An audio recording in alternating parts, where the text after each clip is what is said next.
Bonjour, c'est Ophélie de Dépasse tes frontières. Aujourd'hui, je voudrais entamer une courte série de vidéos qui expliquent pourquoi le coaching fonctionne et pourquoi c'est efficace.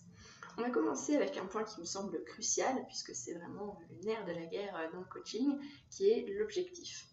Pourquoi est-ce que, en tant que coach, on insiste énormément sur l'objectif? J'ai eu plusieurs personnes, soit que j'ai coachées, soit des personnes qui ont cherché à se renseigner sur le coaching via d'autres collègues coachs, qui m'ont dit, écoute, au début c'est très perturbant parce qu'on passe énormément de temps à parler de notre objectif. J'ai même quelqu'un qui m'a dit, écoute, moi j'ai laissé tomber parce que je sais que le coaching serait efficace, que ça m'aiderait, mais les coachs que j'ai rencontrés me parlent toujours de mon objectif, qui me saoule à me demander à ce point quel est mon objectif. Moi j'ai pas d'objectif précis, c'est global.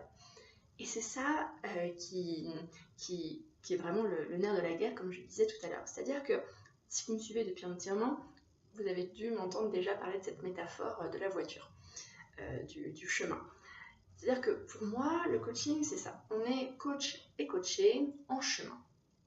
On est sur le chemin qui est défini par le coaché, à savoir que le coaché est actuellement dans une situation peu ou pas satisfaisante, un point A, et il veut aller vers un point B qui fait sens pour lui, qui est cette situation qu'il souhaite atteindre, que ce soit un but professionnel, que ce soit un objectif de développement personnel, que voilà. C'est la question de l'objectif en tant que tel n'est pas là. La question est de savoir où il veut aller. Et donc, on est sur ce chemin ensemble en voiture, main dans la main, mais si on part en road trip et qu'on se dit voilà, on va aller dans cette ville, ok, soit, on va arriver dans cette ville. Cependant, est-ce que vraiment, au bout du chemin, au bout du voyage, est-ce que ça va vraiment faire sens pour la personne qui va se faire coacher? Peut-être pas, peut-être qu'elle voulait aller à l'est de la ville et qu'au final on est en plein centre-ville. Du coup, oui, c'est mieux et c'est encore inconfortable. C'est pas vraiment ça, ça fait pas la révélation, le waouh, ça y est, je me sens mieux, je suis vraiment arrivée là où je voulais.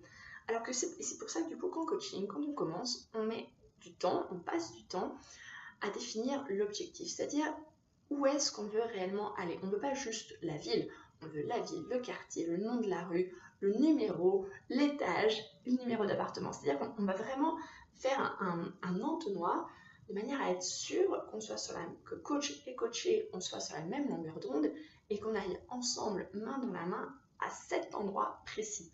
Pas vaguement, à peu près, par ici. Non, à cet endroit précis, cet endroit qui va faire sens pour vous, cet endroit que vous, en tant que coaché, vous voulez atteindre et qui va vraiment faire la différence une fois qu'on sera rendu à destination.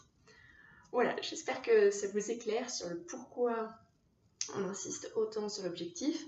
J'espère que ça fait sens. Si jamais vous avez des questions, n'hésitez pas à me contacter par mon site internet, par mail directement ophélie@dépasse-tes-frontières.com ou sinon les réseaux sociaux, ma propre sortie de zone de confort, Instagram, Dépasse tes frontières, Facebook, Dépasse tes frontières et LinkedIn sous le nom d'Ophélie Terrien.